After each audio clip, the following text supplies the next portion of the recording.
All right, How long did we go? For our sting, I'm just gonna say this. Hey Ben, as we've finished recording, just want you to know your local team is 5-1, but the Nuggets are 1-5. So yeah, I'm aware.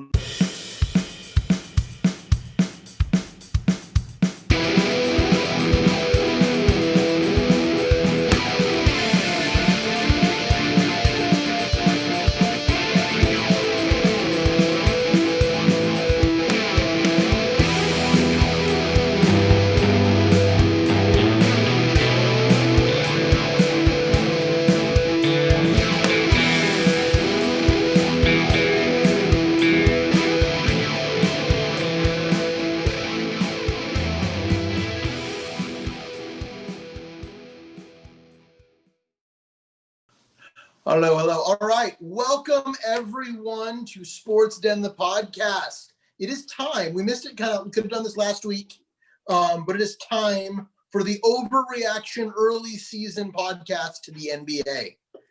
We've had a couple weeks of basketball, and things have happened, and now it's time for us to overreact to it. For those of you that aren't lucky enough to be a part of our chat, the two gentlemen that are with me have been overreacting since, I don't know if it was before preseason or not, the number of overreactions in preseason, getting messages saying all of these, this guy is done, his career is over, after he's played half a minute in the preseason. It's been really fun. But I am joined with two brothers today. When you guys go ahead and say hi. Hi. Hi, everybody. Dwight Powell is awful. We're going to get there. I really want to get that out of the way. I want an overreaction. But I think Dwight Powell needs to win MVP because he is every opponent's most valuable player. All right. We'll get to that. I mean, hey, you know what? You've got to do something to it. People can only do so much when you're dragged down by the anchor of Luka on your team. So, yeah. I mean, you're only limited to do so many things. So Anyway, all right, we're going to go on, but yeah, welcome. Good to see you guys again. So we're going to dive into it right away and get started. So biggest surprises. There's some things that have happened this season, this early on, whether it's players, teams, whichever. What are your big surprises this year? Jonathan, why don't you go first? I think my biggest surprise has been certain teams have looked really competent. The record is not quite showing on the Cavs anymore, but just the way they look. As someone who had to deal with JB Bickerstaff coaching their team for a year, I am just shocked that he looks competent at all. But Garland and Sexton both look like they figured out actually how to play basketball. This is, I know the scoring numbers aren't there, but this is the best on the court that Andre Drummond has looked in his entire career. This is the most competent he's looked, the most like a team player he's looked. It has just been a really refreshing thing because I really liked both Garland and Sexton coming out. I'm worried about the long-term fit. I think they're trying to be new age Dame and CJ, and I don't think Dame and CJ have worked out really great either. I would like for them to get split up. I'd love for Sexton to end up somewhere with a big point guard so that he can guard ones and then kind of just be AI 2.0. And I think Garland showing that he is actually a point guard and his assist numbers has been awesome. The Cavs are my biggest surprise of the year. And then another one is the Magic have looked really good to me this year. I think personally that the backcourt of Cole Anthony and Markelle Fultz will be awesome. I know they're bringing Cole off the bench. It's because they have nothing at that backup point guard spot, but a majority of his minutes are coming alongside Fultz. So that seems to be what is the goal eventually when they find a backup point guard, is to start both of them. But both of those have just been really exciting backcourts and not necessarily surprising because I really did believe in all of those guys. I'm just happy that the development happened a little earlier than I was expecting. Yeah. I'm going to say that mine is just like I'm going to do some rookies in general. So probably the biggest surprise is how competent James Wiseman has looked on defense without having a training camp. And so that's I think the biggest thing for me. He didn't have summer league or training camp or anything. He only played like 5 games in college. And with James Wiseman on the floor, this is again super small sample size, but still pretty impressive. They have the 4th best defense in the league with James Wiseman on the floor. When he is off the floor, the Warriors have the 29th defense in the league. There are 30 teams. That's a pretty significant number if it keeps holding. Now, as the proud owner of that 30th spot, James Wiseman is very good. So the thing about him that has been really surprising to me is just how under control he looks for someone who is that raw. I thought it would take him a little bit longer. I projected Wiseman to be a future defensive player of the year. So the other thing I have to say is that Edwards looks actually way better in the NBA than he did in high school or college. It's almost as if not getting triple teamed every play is helpful. Yeah. I hated Edwards. I did not buy his shot. His shot does look better. I will admit this could be a small sample size. I do want to shout out 3 other rookies that have been really good. Precious Achua, Jason Tate, and Desmond Bain have all been really good. Tate was an undrafted rookie, so that's been a big surprise. Jason Tate. Now, my boy. I will go with a negative surprise. Killian Hayes has a negative PER. I didn't know that was possible. It is someone who theoretically. I had Hayes very high on my draft board. I'm very shocked that he is that bad, and I also am shocked that that number is possible. So those are my surprises. So with the Hayes thing. Good. With the Hayes thing, that will eventually bottom out. PER is based on league averages, so league average is always 15. Right. So it's just that he is so much worse than everyone else in the league right now. Someone has a negative PER almost every year. Usually it's Kendrick Perkins, but with his retirement, someone else had to do it. So, yeah. So my surprise, honestly, just looking at it here is I know it's early, and so these numbers are typically lower early on. I mean, the most any team has played is 6 games. But I'm just looking at the entire league right now. And my surprise in the entire league is this is for the first time ever, there's actually like parity in the league. But at the same time, there's not. As it's been pointed out in our chat by someone who was supposed to be here, wasn't able to make it with us tonight, that every game is a blowout. Every game is a blowout, but I'm looking right now at the points differentials so far. The highest point differential, Milwaukee has the most highest point differential at a positive 14. The lowest is negative 13.5, and that's Golden State. So and those aren't dramatically high for this point in the season. It's not. So despite the games being a complete, just every game being a blowout, despite that, like you get blown out in one game, and then you blow out another team the next game. Yeah. Like that's literally what we're sitting at now. Like this is weird for me. Like I'm looking at like the Nuggets. Actually, that's somewhat of a surprise. We can maybe put this into our next section as well. I'm really surprised at how bad defensively the Nuggets have been. That's last year they were one of the better defensive teams of holding teams under 100. They very often did that. But when you lose Jeremy Grant and Mason Plumlee and replace them with Isaiah Hartenstein and no one. Yeah, the Grant one hurt, but then again, in the regular season, it wasn't like Grant didn't do that much in the regular season. Grant like showed up, and this is what goes, and I can't get mad at losing Grant as much because he was making $7 million.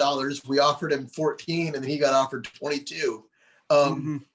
Yeah, bro, you go ahead and go take 22. Like, go you go get paid, bro. Yeah, Detroit wants to pay you. Go get paid. So yeah, but it just kind of blows me away. But even then, they're just at -3.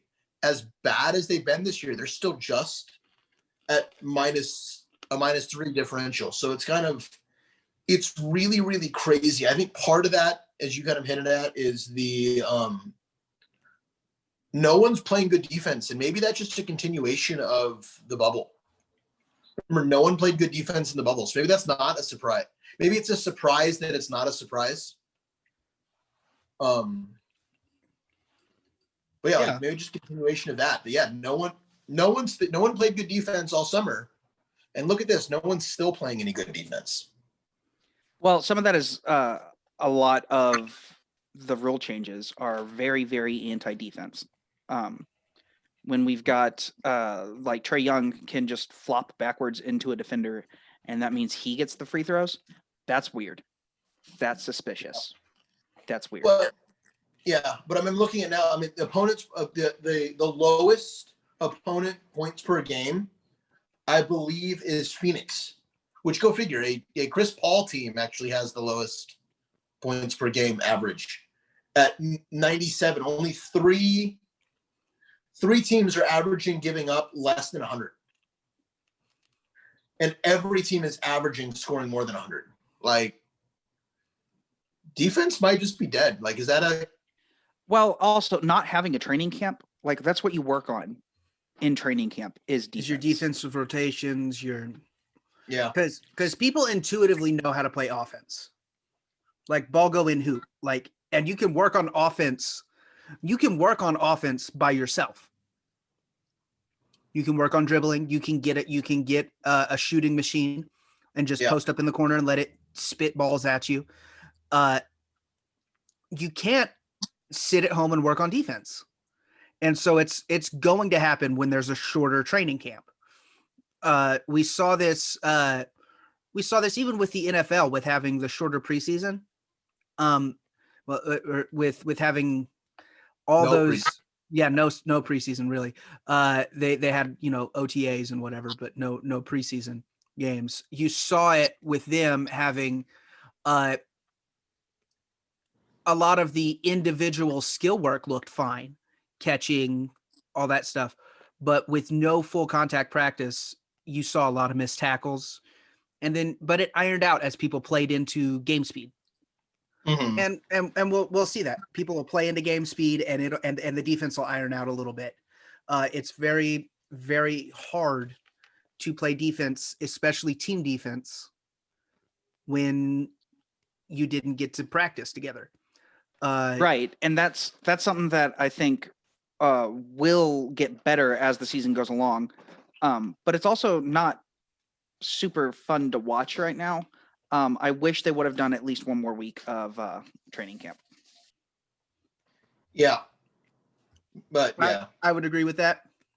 You had to get that Christmas start date. I think there was a way to do Christmas, and maybe if they wouldn't have done the training camp where you couldn't have only 4 players at a time on your team or in your facility. If they would have lifted that restriction, maybe.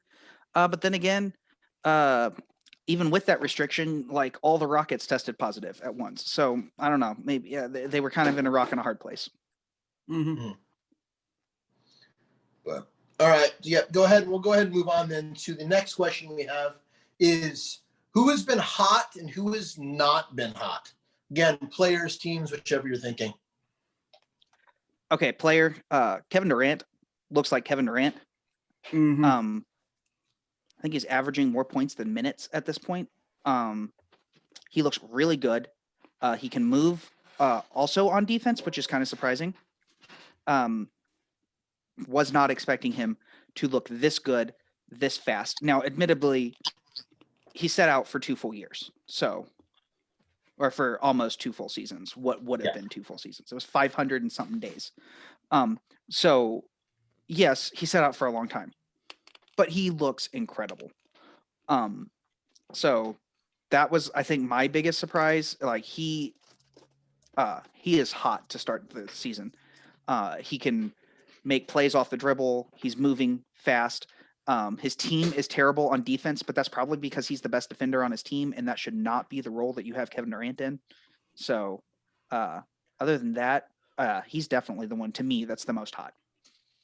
I mean, I know this is going to sound like a homer take, but I'm going to fact check you on that. Kevin Durant is averaging 32 minutes a game and 28 points a game. James Harden is averaging 37 minutes a game and 37 points a game and 11 assists. And he is fat. The man is at least 10 pounds overweight and is still doing that. I know you want to say who's hot and who's not. This man, obviously, we're going to talk probably a little bit later tonight about him wanting to trade and wanting out. But this man is started off on fire. Also, shout out to Trae Young, who has picked up exactly where he left off last year. I have my guy, and see, I wasn't going to go to the homer side of it because I trusted one of you to recognize greatness. And so I was going to let you, and I was going to go other people had one of you guys done this. But talking about who's hot again, like give Jokic some credit. Like, guys, averaging. I had Jokic and Sabonis as my honorable mentions. Like, Jokic is going insane. As bad as the rest of the Nuggets have played, like, Jokic is just literally played just out of his mind, and then pulling down boards. He leads the team in steals. I didn't realize that. It's 1.5, but steals are one of those weird. Steals are actually a really weird stat because they seem that they happen in the game, but they don't. And they don't mean as much as you would think they would. Yeah, steals are weird, but still 1.5 steals a game. To your credit, to your credit with that, and the only reason I didn't mention Jokic was because I knew you would. Okay. To your credit, we make a big deal about Russell Westbrook averaging a triple-double every year and all that. He's back to averaging a triple-double. They have 0 wins. They're 0-5, by the way. Or actually, I didn't see if they won today, but Russell Westbrook didn't play, so he didn't contribute to a win if they won today. I have to go check that. But they're still winless. Okay, Jokic is averaging more points, more rebounds, and more assists than Westbrook is right now, and Westbrook's averaging his triple-double again. Jokic is being a beast. Most assists in a game since the 60s by a center against Houston. It was just really good. Jokic has been awesome, and the only reason I didn't mention him was I knew you would mention him. Well, and then props to him again. The number is it actually kind of blows away. It both blows it away and devalues what triple double means. I feel like when you look at it, Jokic is 9th. He just passed Fat Labor for 9th all time. And another nugget. Yeah, another nugget. But he is like 1,000 behind the top of the list at 9th. And I think part of that, it's just weird looking at, it's comparing how easy it may be becoming for certain positions in certain play styles to just get triple doubles. I'm not trying to badmouth Harden or Russ actually when I say this, but it does make me wonder if it doesn't mean as much if you set your mind to getting stats and getting a triple double. Is it easier to pull off and do? Well, we've only seen somebody who's just demanded to. We've only had one person that has demanded to average a triple double, and so I don't know that it's fair to say that it's so easy. Because for sure, Magic could have averaged 2 more rebounds a game one year. Yeah, you know what I mean. Or Bird could have averaged an assist and a half more a game one year if he really had to. I do think it's weird. I don't know Jordan's. I think the game used to be more specialized, and we've kind of talked about this a bit before. Because we've talked a lot in our chats about the best. The position of center doesn't exist anymore. Yes, it does, and it is owned by Christian Wood. Yeah, there's no, it's you the scorecard now 1, 2, 3, 4, and 4.5. There are no the five. Yes, because it's the fifth position on the scorecard. Yes, it does. But I mean, I look back to college thing that when GCU used to play, when they announced the starting lineup, it's 3 guards and 2 forwards. That was what was announced. And I think I thought that was weird, but then I really started to think no, that's the game. There are very few actual centers left in basketball, and it's more of it becoming this positionless league that I think. But it's saying that there's no specialty around. Well, the Mavs don't play a center. We play the worst player in the NBA, and so it's just kind of how things work. Yeah, go ahead and give us your not. The not. This is my not. This is my not. I do think he will turn it around, but Luka is my not. Luka at one point at the beginning of the game tonight was shooting 7% from 3. In case you are wondering, that is not good. He now is up to 18% on 3 because he made 3 of them out of 10 attempts. So obviously it's a small sample size, but Luka came in completely out of shape, and because he was out of shape and because he was not aggressive, the Mavs as a whole completely suffered. Now, a lot of that did have to do with Dwight Powell, who I hate and I loathe and I despise, and he should not be allowed to be on an NBA court. And it's terrible. But a lot of it falls on Luka's shoulders. Luka updated stats after the game. Luka is shooting 9.5% from 3. No, that's not the updated. It's 16, I believe now, because he shot 30% tonight, and so it brought it up to 16. It was 9.5 before the game tonight. Okay, that's the only reason I know for sure that it's not updated.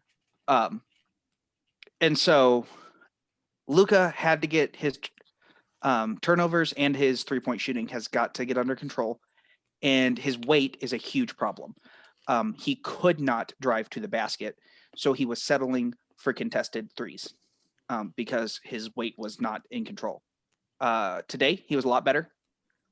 And the Mavs won, probably because the Heat just didn't make their shots, but also because the Mavs defense was better. And also that was on Luka. Luka was playing good defense, and that doesn't normally happen.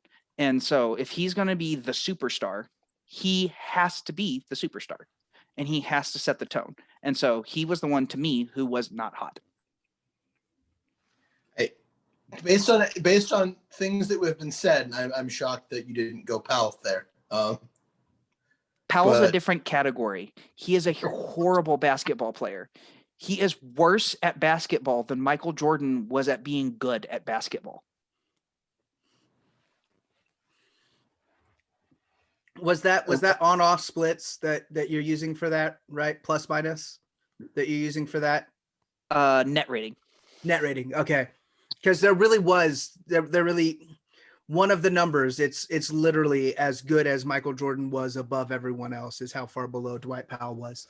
Yeah, but there's a lot of noise in that stat because Zach LaVine is also the same way this year. So there is a lot of noise in that stat because Zach LaVine's a lot better than Dwight Powell. So obviously it's not rating how bad Dwight Powell is.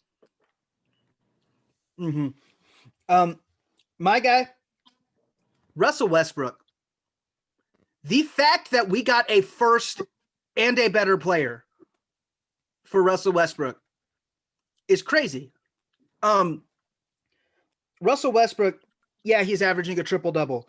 He is shooting 41% from the field, 26% from 3, and 61% from the line. And they can't win a game. Like, they're the worst team in the league by a lot. Like, I'm sure the Warriors have some sort of metric stat that says they're worse, but no, the Wizards are playing worse competition and still stinking. Like, the Warriors got blown out by the Nets and Bucks early. So that'll really affect some of those metric numbers. Like, the Wizards are stinking and they haven't really played a good team yet. And it's John Wall. John Wall is just, John Wall is better than Russell Westbrook, because Westbrook has been awful. He's averaging a triple-double. Bradley Beal is averaging like 35 points or something through the first 3 games. I'm sure he went down after that. And they're still not even winning games. They're not even close to winning games. Bradley Beal is actually averaging 31 points, 4 rebounds, and 4 assists. And they can't win games. I mean, it is a dumpster fire there, and I am here for it. Yeah. Well, okay. I mean, it's hard for me to get to agree with you putting him in that category. Not because but we knew that going in, like that. We made I think we all sent the exact same message. Oh, Westbrook's going to go, Westbrook and Beal are going to average 35 apiece, and they're going to lose all the time. Like that, we knew that, because that's it. It's the Wizards. Like, that's what's going on. I agree. I think you needed to choose someone who was more surprising to be a not. That's why I went with Luka. Well, and it's not even like you said, as much, yes, I know I just badmouthed Westbrook's triple doubles. They're still triple doubles. If you're averaging a triple double, you don't get to be a not, in a hot or not, you don't get to be a not. Well, I mean, Luka was still averaging it before tonight. I don't know what his averages are now, but before tonight, he was still averaging 26, 6, and 6. Like, that's, absolutely terrible. And the fact that you can say that Westbrook and Luka have had terrible starts to the season and still put up those numbers just proves how much we expect now out of people like that. Yeah. I mean, I get that. Well, and that's, again, I don't want to go, I'm going to pick another person as well, but partially because I've got him in fantasy. A very tempted not for me is Jamal Murray. Like,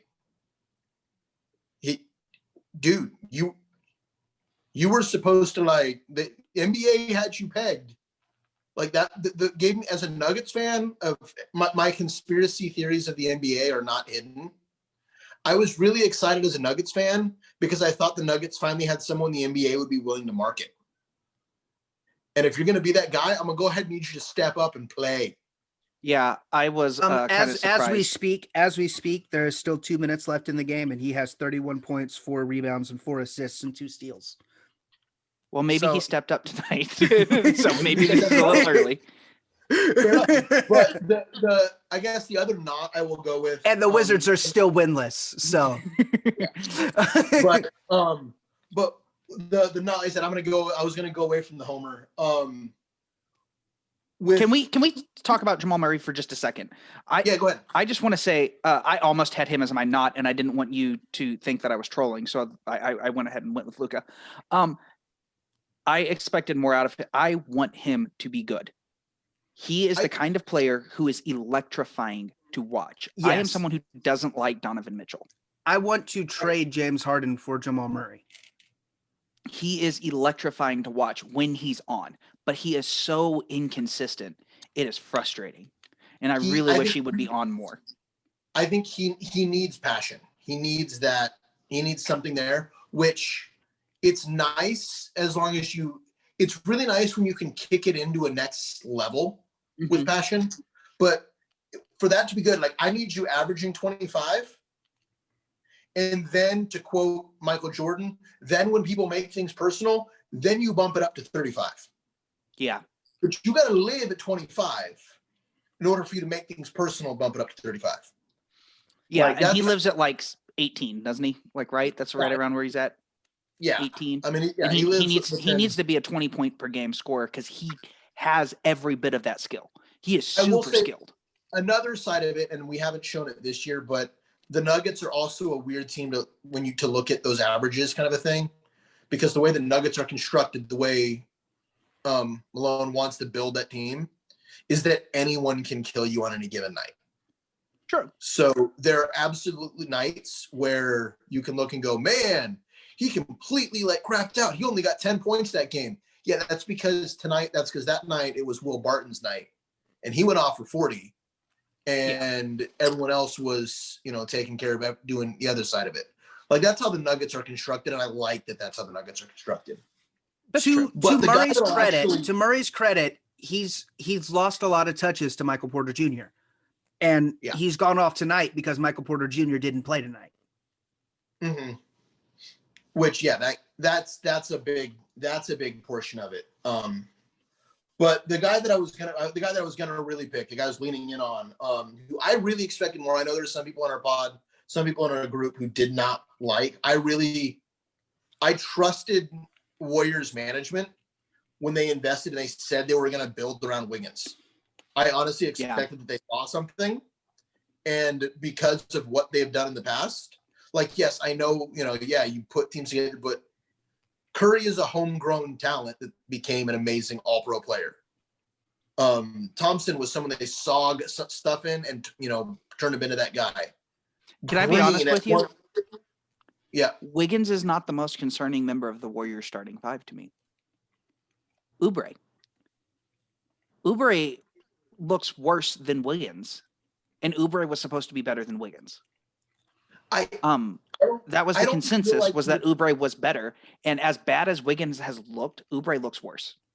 I don't think, maybe they thought he was better, but I felt like the three that the Warriors were planning, the Warriors' future around three people is Curry, Wiggins, and Thompson. That was the impression I got, is these are the three people that are going to lead us to the Wiseman future. Wiseman now, but that these were the three we're building around, and everything else. That's going to come through. Oubre is very, to compare to old Warriors teams, he's very much he was supposed to be the Andre Iguodala. Yeah. He was supposed to be that solid go-to, which he's also been really weird in games. Again, I've got him on a fantasy team as well. There again, he's put up 5 points, fantasy points, and ask one of these guys for more explanation or scoring. I don't know exactly how it works, but he's put up 5 fantasy points, and he's also put up 38. So the reason is you lose points when your guys shoot poor percentages and have turnovers, and one of those games, that was all Oubre did. Okay. So there's your reasoning for that. But I'm just saying, that's he's tricky, and he's had one awful game. Again, that's what I'm telling from looking at his point scores. Luckily, it was not a game I started him in. But he's had one awful game, and I think that's thrown him off. Oubre is the only person in NBA history to shoot a lower percentage from 3 in their first 4 games than Luka Doncic. And they both did it this year. But so it was weird. He had that one awful game. I think that's thrown a lot of stuff into him. Oubre is shooting 26% from the field right now, which is a bad 3-point percentage. I will say this. I was very tempted to just say every Warrior that's not Wiseman and Curry, because it's bad. The thing is, I hate to say this, but this is what that repeater tax was supposed to do. True. Yeah. It was supposed to make teams bad. Real good teams that tried to finagle the salary. It was supposed to make them bad. And it's doing what it was supposed to. It's why Houston was so adamant about avoiding it. And it's why teams like Brooklyn were so adamant about avoiding the luxury tax when they have bad teams. And the Warriors are going to have to make a decision on that.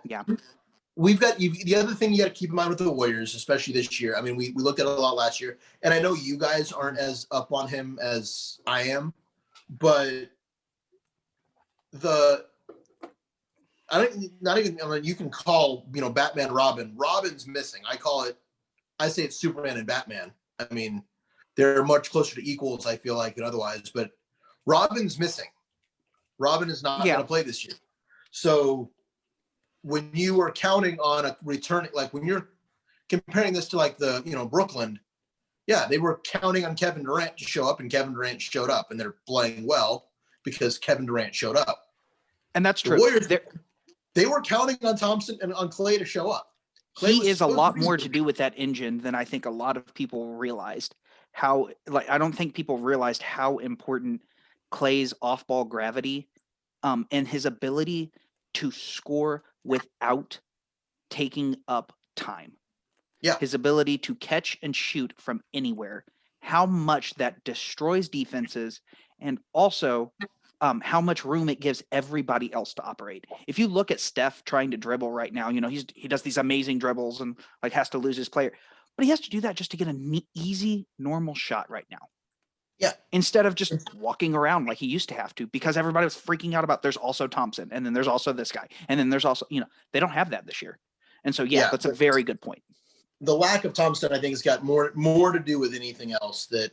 Well, and then when you're replacing Thompson with Wiggins and Oubre, who are shooting horrible, it doesn't help. I think at one point they were combined 19% from three. I think so. Yeah. I mean, it's completely speculation, but I think they would both be playing better. They would be putting up better number. They themselves, individuals, Wiseman and Oubre, would be putting up better numbers with Clay on the floor. Oh yeah. You mean Wiggins? Wiseman's actually done pretty good.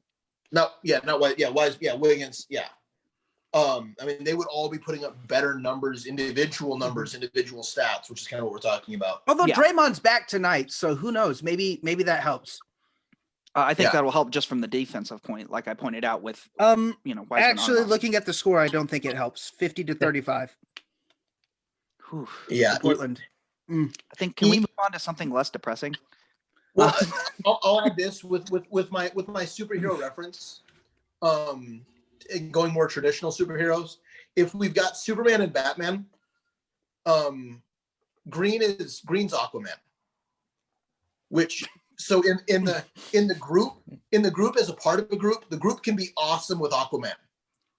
If Aquaman has to be the guy, no. He wants to be the third. He wants to be number 3. He wants to be the third guy. Yeah, he's going to operate really well as the third guy because you've got 2 other ones over here. Jason Momoa is currently trying to hunt you down and stab you with a trident for that. I said traditional Aquaman. Okay, that's fair. Traditional Aquaman that just talks to dolphins and has no other real powers. Got it. All right. So we're going to move on to predictions here. So we're going to go off general. We'll get to the big one. But any other trades that you think need to happen or will happen here within the next early portion of the season, other than the big one? No, I don't think anything's going to happen other than the big one. I think people are waiting for the big one to see what dominoes are still left. Okay. All right. So in that case, to give a clarification, the big one. So at this point, we can kind of do it a little one. If you want to give an idea of what you think might happen, we'll do that afterwards. So what might actually happen. But this is something I've seen a lot. Some of you guys know I'm a professional wrestling fan. And part of professional wrestling is fantasy booking, where you design something you want to see. Not that you think it will ever happen, but what do you want to see? So what do you want to see out of this Harden thing? It's got to be at least somewhat. You can't be like, okay, I say this because one of the people on this pod is a Houston fan. So you can't say like, no, I want us to trade for, the next 30 first Shaq round and Kobe. Yeah. Like you can't ask that. But other than that, have fun with it. So what do you got? I want Harden on the Nuggets.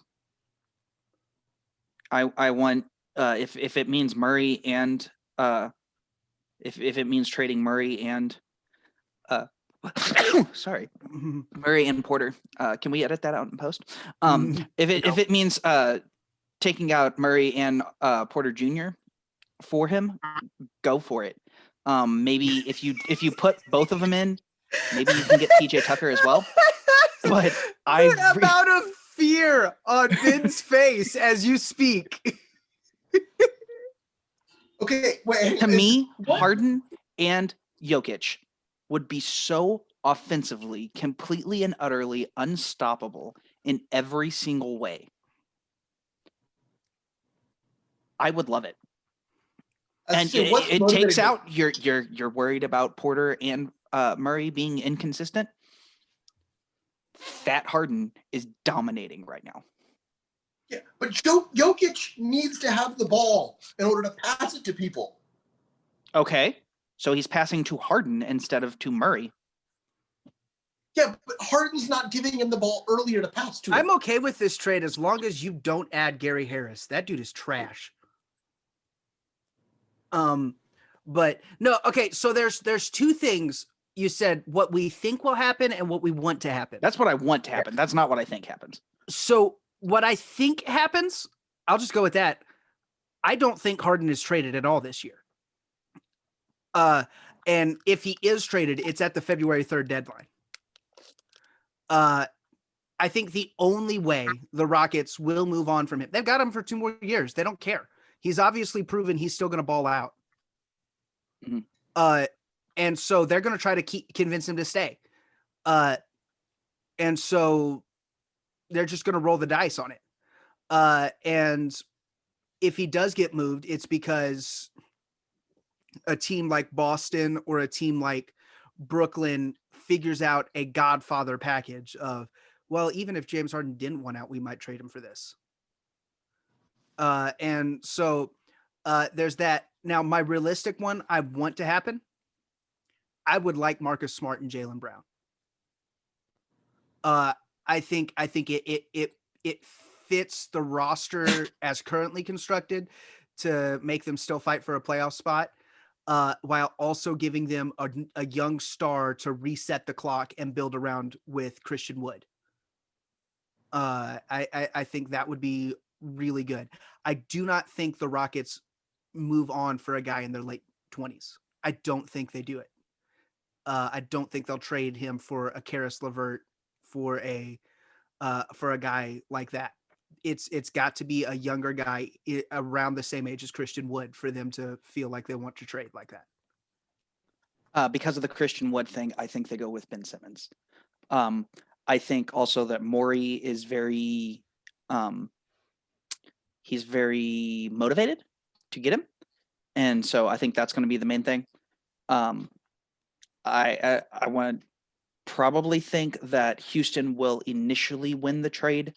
But just knowing Morey and knowing that Stone might trust Morey too much, I think that some of the filler pieces that go back and forth, all of a sudden, some of those filler pieces do really good for Philly. But I think that are we sure Farida approves a trade to Philly? Or that's does he out of spite just refuse to trade with Philly? See, that's the only thing I can see holding it up.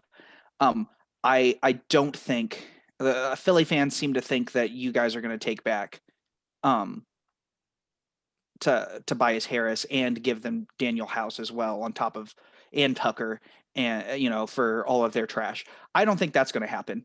But I do think you might send like maybe Tate or someone, and then all of a sudden that person breaks out. But I don't think that you're going to send, Harden, Tucker, Gordon, and I saw and one House, Philly and fan. then you're also one Philly fan that had us sending Boogie, and taking back Dwight, and it was like, and there was you were also no going to take round back picks, everybody, and we were sending them a pick. Yeah, I don't think it's going to be like that. It's going to be a very even trade. But I think that there is going to be somebody who goes with Harden and suddenly looks better in Philly. So I'm going to go mine. And this, okay, so I actually think the Philly one is, I'm going to say that one. There's a possibility there. But the one I'm rooting for, and this is for twofold. And honestly, I think it would actually be a decent trade. My main reason for it is to spite Harden. I want to see him go to Utah. Just because I think that would be fantastic. And so, yes, there is a spite Harden thing there. But as so for Murray? For Mitchell? Mitchell? Trade for Mitchell. And I'm looking at the roster now. Let's say so. Mitchell. The only problem with that is there's an obscure rule with players who have been extended. So for the Jazz, he only counts for his number that he makes this year, but going to the Rockets, he counts as the number he will make next year. So basically, you can only trade people who have just been extended for people who have been extended. So for instance, Houston can't trade him for De'Aaron Fox, for Jason Tatum, for Bam Adebayo. None of those guys, the math will work. Could it do a sign and trade? No. This would have to happen in next offseason. Sure. Well, fine. I don't know. It's a super obscure rule. So other than that, it was a great idea, but it's a super obscure rule. It's called the poison pill provision. So Conley and a bunch of draft picks. I want Harden in Utah. I do too, now that you said it.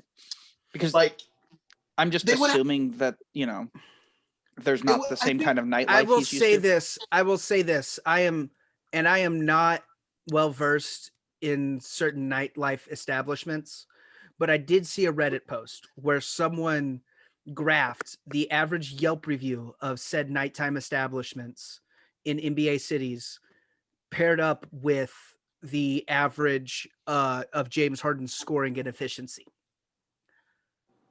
Utah and Toronto are apparently last of the NBA cities in average Yelp review of said nighttime establishments. And James Harden performs the best on the road in Utah and Toronto. So there is a correlation. And maybe if James Harden went to Utah, James Harden becomes Michael Jordan. Who knows? I mean, for the spite, yes, part of it is out of spite, but honestly, though, for basketball reasons, I think there's a way for both teams to win that trade. Actually, if it wasn't for the poison pill, I actually agree. I think a Mitchell for Harden trade makes a lot of sense if it wasn't for that obscure rule. For the same reason that the Jaylen Brown trade makes sense. It resets the clock. It still keeps them competitive. That wouldn't be terrible. I'm one of the higher people on Mitchell in our group. I really enjoy. I like Mitchell a lot. I think I hold him in a higher regard than I think most of you guys do. Probably. But do we want to do that one last topic? So for the one last topic, let's go to this. Did you guys get my message? Yes, I did not. So let's just do one. Give us one guy, because I've got a guy to watch. If you got a college player to watch for the draft next year, pick one guy. Can I go first? Because I want to steal Cade Cunningham. Okay. The guy is awesome. He's a mildly less athletic LeBron type, just a big I have slow body. Grant Hill. That's probably, I think he shoots a little bit better than Hill did. But I don't buy shit. But he's kind of actually probably if LeBron was in slow motion, I think that's where I would put him on. He's not the explosive person that LeBron is. He doesn't have the strength, but he has that like long arms like Grant Hill. He's nice. He's very, very good at Oklahoma State.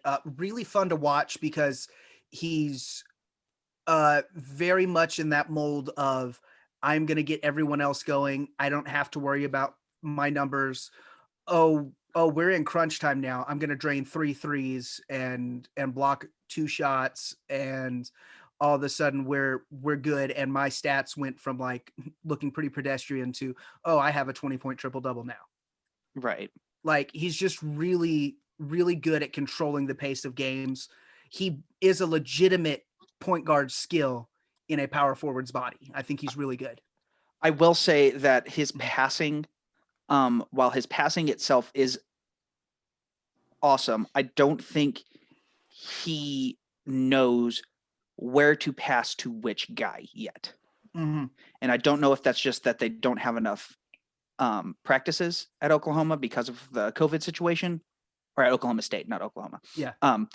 Or if it's because he doesn't have that knowledge yet. And that's so his playmaking could actually hold him back a little bit compared to where some people see him. I do have him number 1 on my board, but that is kind of my red flag for him right now.